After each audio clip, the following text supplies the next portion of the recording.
Welcome to the TIMFD podcast. Today is my favorite day is about appreciating every day as it comes, no matter what life throws at us. We hope this podcast speaks to you, and if it does, please like, share, and comment. Now let's find out why today is our favorite day this week.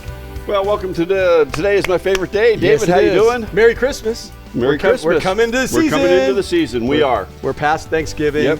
And now we're into the Christmas season, which we love. So what are we going to talk about today? The question today is, what are some things to avoid at Christmas time? At Christmas time. So what to avoid at Christmas time. So Yep. I found an article, and we're just going to feed off this and maybe have some fun with Yep. it. But again, the number one thing is to gaze at God, right? Right, So right. let's do a Christmas verse. It's Isaiah 9:6. Mm-hmm. You know, unto us a child is born, unto us a son is given, and the government will be on his shoulders, and he'll be called Wonderful, Counselor, Mighty God, Everlasting Father, Prince of Peace. Whatever translation you want, yeah. but that's the one that we use That's it. Yeah. this time.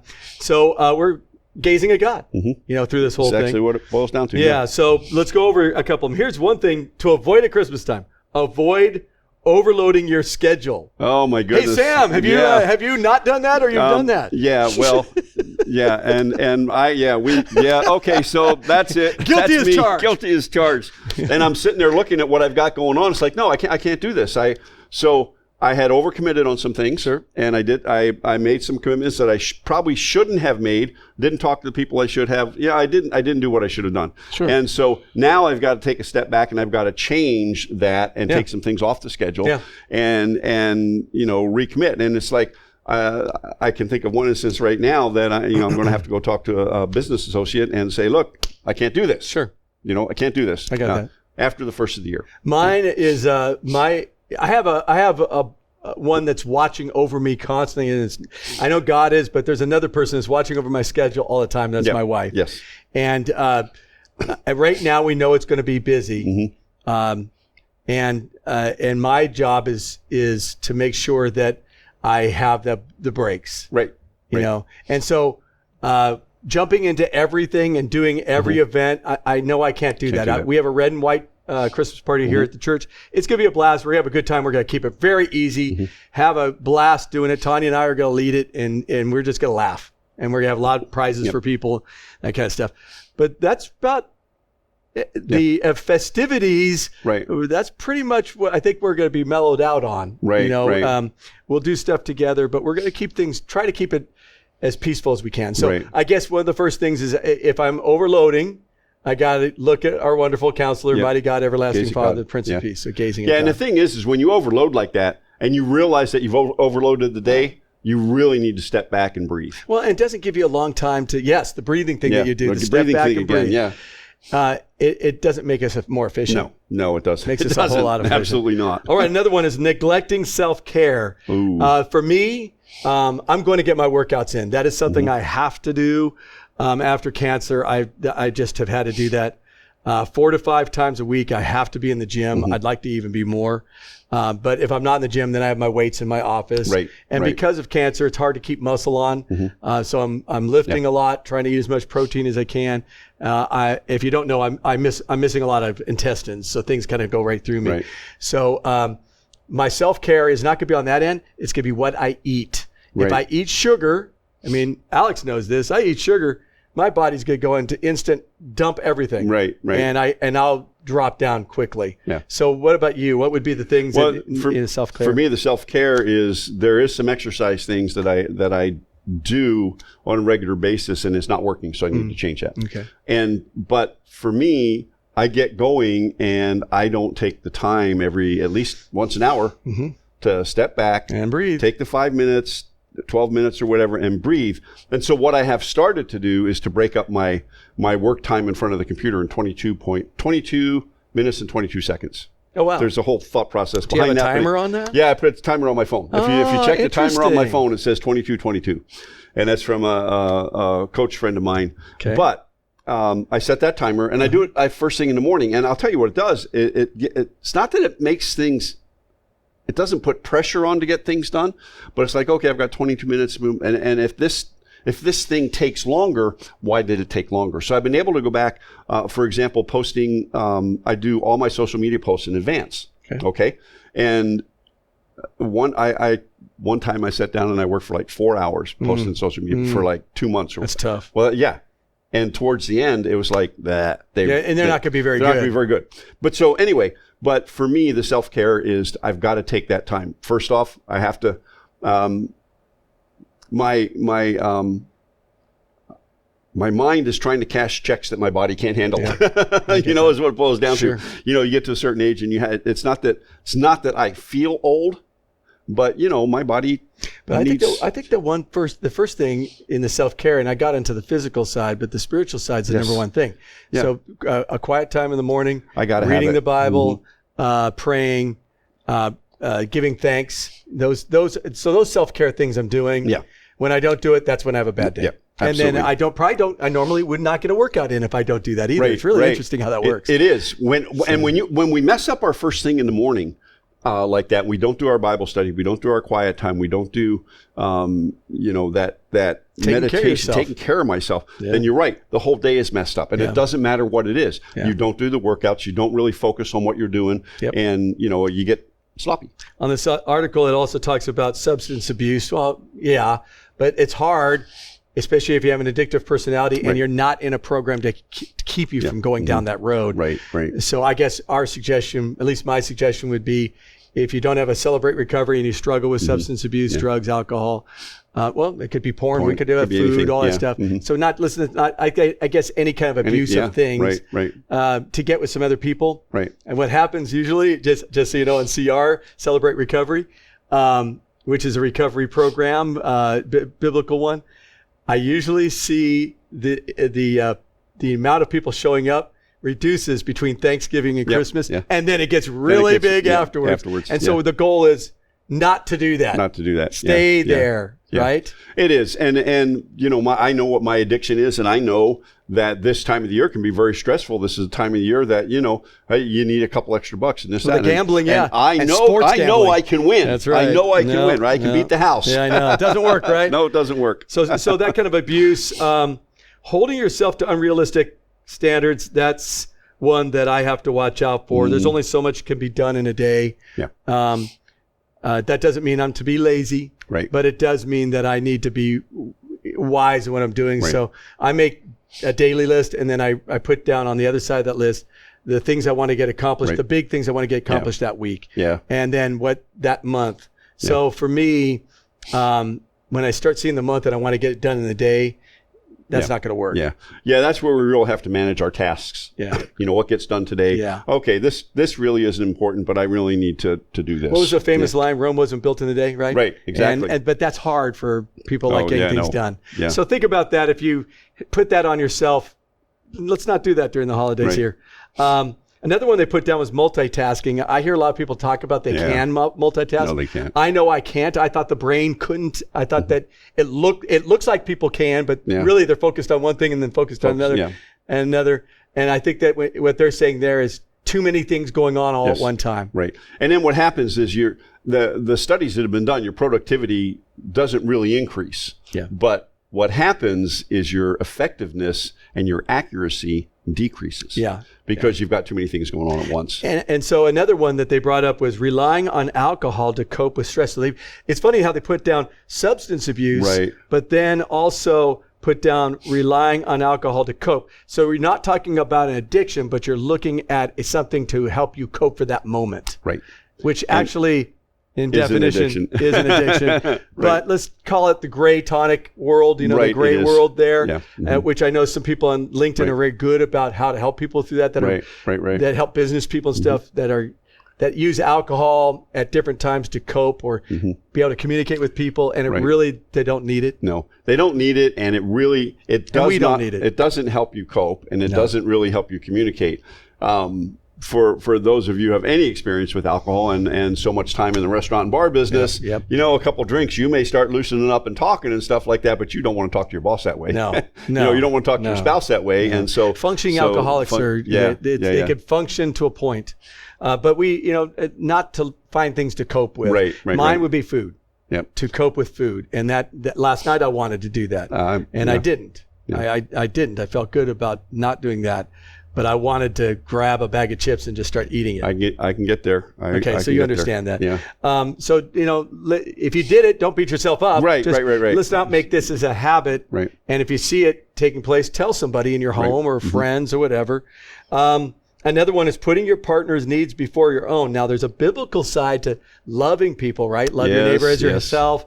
We're supposed to love our wives as Christ loved the church, but we're also supposed to take care of ourselves, and we also need to be honest. Yeah. And this is an area from a codependent people pleaser, which is both of us, and have had to deal with this. I have done that with Tanya. So I came to CR. Actually, it was about the 6th, 7th year in it. I said, I'm going to focus on my codependent behavior of just letting people run me over. Okay. And said, I can't do this anymore. Right. But I need to do it in a healthy way so I don't react to everybody and just go, you're not going to run me over anymore. I'm going to run you over kind of deal. Right. So it was funny. Tanya, patted me on the back one day, kind of joking, says, I love that you're saying no to people. And she goes, but I really don't like when you say no to me. Right. And we both laughed because it was sarcastic. But I said, she goes, could you make it where you say no to everybody else, but not no to me? And I went, no, can't do that. And she goes, I got that. So the codependency, how much of a struggle is that for you? I know it is for me. Huge. It's huge, especially when it comes to Rita. Yeah, it's tough. And, and I know her history and our background and everything else. And it is really hard. And I really struggle with it, and I, find myself, and then what I'll do is I get angry at myself. Yeah. There we go. It's like I beat myself up, and that's no good. The unrealistic expectation, instead of just dealing with it, going, you're a horrible person. No, spiral out of control. So, we're not talking. I want to preface this with maybe a little side note. Please do not start reacting to your spouse poorly, because we're talking about this. Yeah. What you got to do is be able to calmly say when you say, no, that's not what I want to do. Or that's not, no. To be able to say no and explain it in a calm way. Right, exactly. Right? Yeah, exactly. And go, but I will do something else, but I need to not do this. Right. So if you don't want to go to a specific party because there's going to be a bunch of drinking there, and you just don't want to do it. Don't go, yeah. Then just say, hey, I want to do something with you, but I don't want to do that. Or if we go, then the two of us, I don't want you drinking or me drinking. I want us just to have a good time. Right. I just gave an example. I don't know what that would be. We have a neighborhood party that's going to happen on the 7th, and we're going to go to it. There's going to be a lot of people drinking, but I'm going to go to it. You don't have to. We're going to go to it. We're going to have cookies. We're going to do that stuff. Not too many. Yeah. Not too many cookies. Yeah. But I'm going to have some cookies. Telling you already. Yeah. I'm going to have that.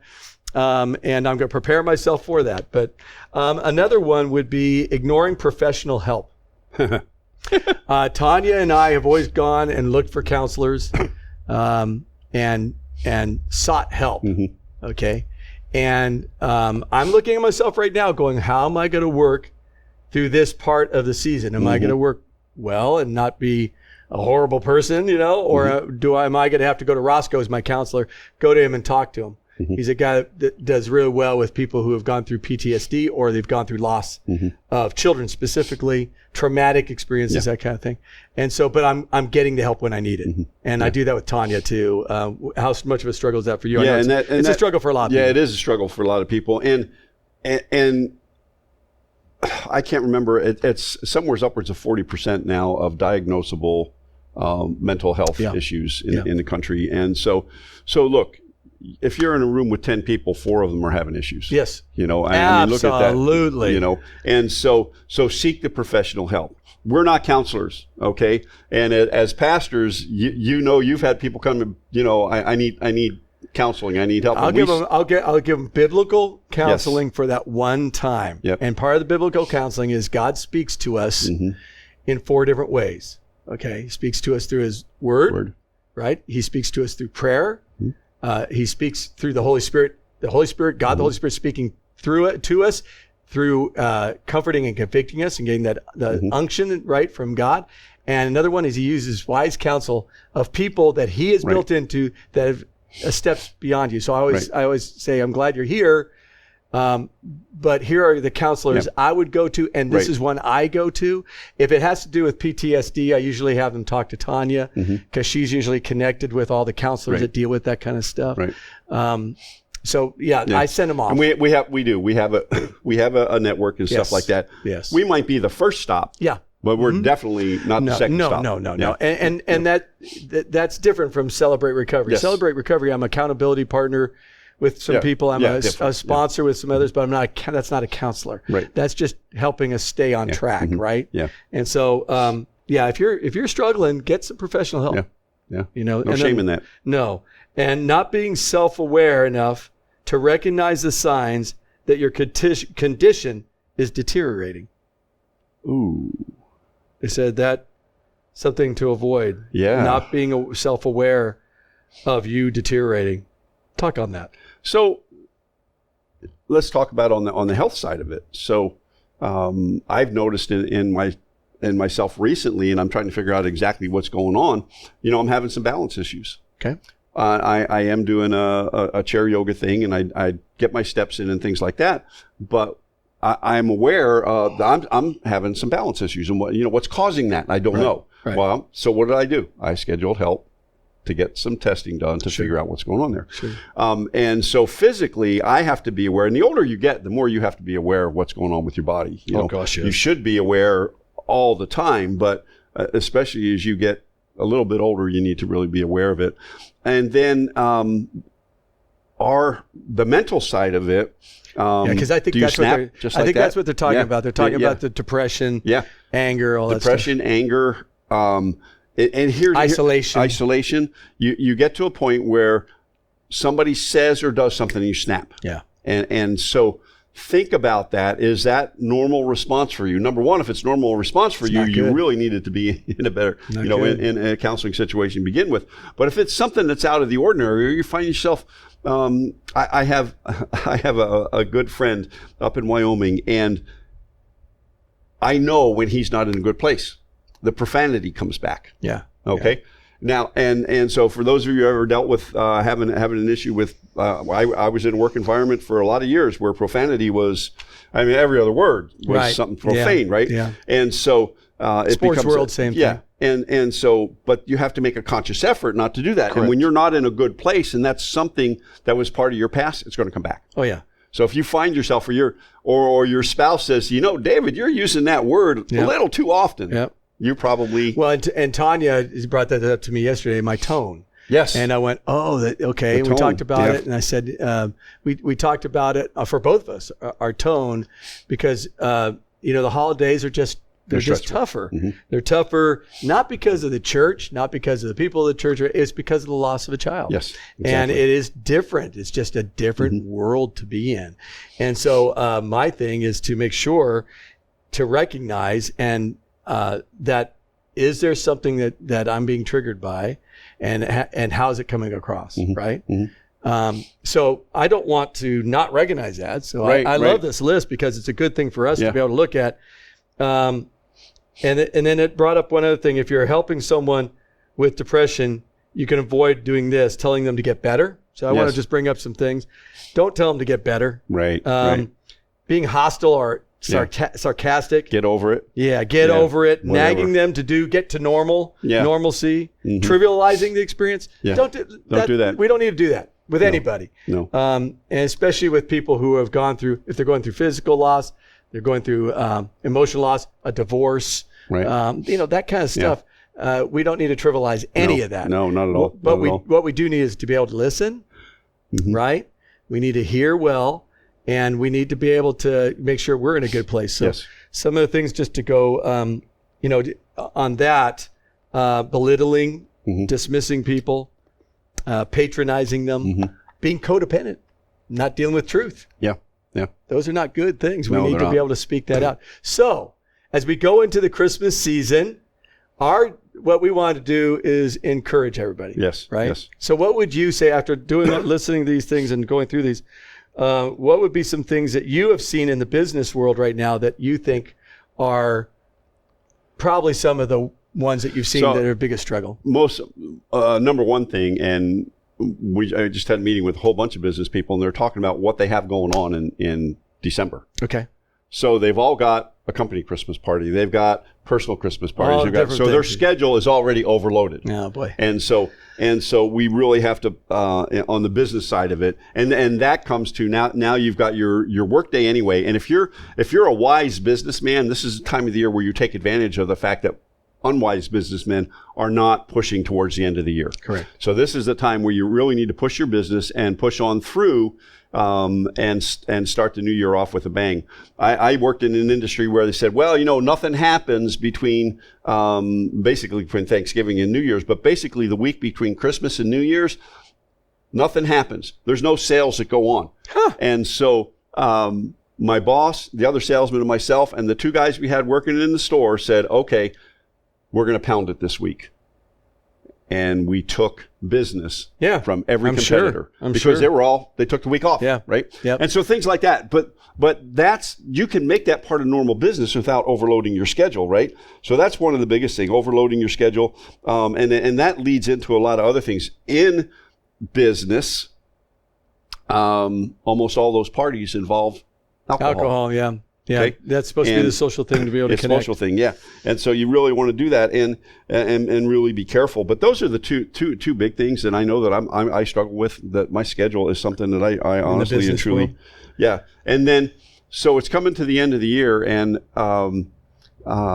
we think, okay, yeah, I'm struggling. I'm not feeling real good, and I'm not in a good place and stuff. I'll talk to a counselor after the first of the year. Yeah, I'll get through the holidays. Do that right now. Do that right now. Yeah. Do that right now. So those would be my key. Mine would be and I'm going to do it. You did on business. I'll talk about those who have gone through loss, who are going through loss, and those who maybe the loss is a person, or maybe it's a marriage, maybe just feeling alone. Whatever it is, don't isolate.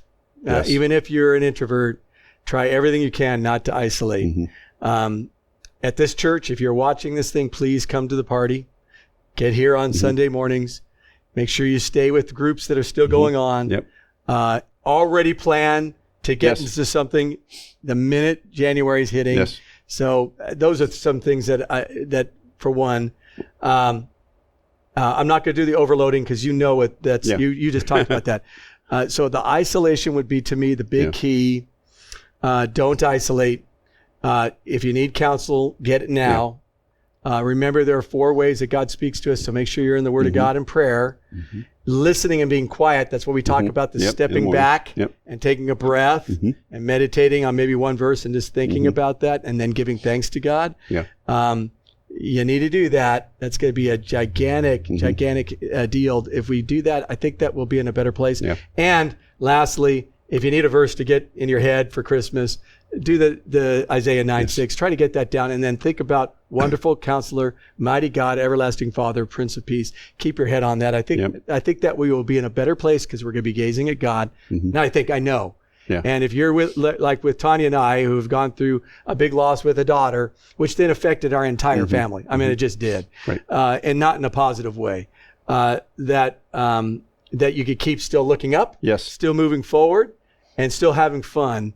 Yes. And if it needs to be with you alone right now, then go out and enjoy. We're in Tampa. We live in a great place. Great area. There's a lot of things to do. Go out and look for some of the things that you can do. Don't get overwhelmed. Don't do too much. Do your job well. So keep doing your job well, and then start aiming for next year too, and start looking at what you could plan for next year. And then lastly on this thing, do not neglect getting your workouts in. We already talked about the quiet times. Please do not do that, because right now, overeating, not exercising, isolating, overspending, which we're going to talk about next week, it just is not helpful. So slow things down, take a breath. God loves you. You're not alone. And we just want to remind you of that. That's right. All right. Well, David, good discussion today. Yep. This has been Today's My Favorite Day with David Counter. David's got candy cane, which he's not supposed to eat, by the way, Sam McKeown. Live intentionally, be very blessed. We'll see you next week. Take it easy, guys. Thank you for listening to TIMFD. Today is My Favorite Day. Views, comments, and opinions are those of the host and guest alone, and Dave and Sam are solely responsible for the content of this podcast. TIMFD is produced and directed by Alex Korn. Music is composed and performed by Chuck Falk. Thank you for listening. Have a great day, live intentionally, and be very blessed.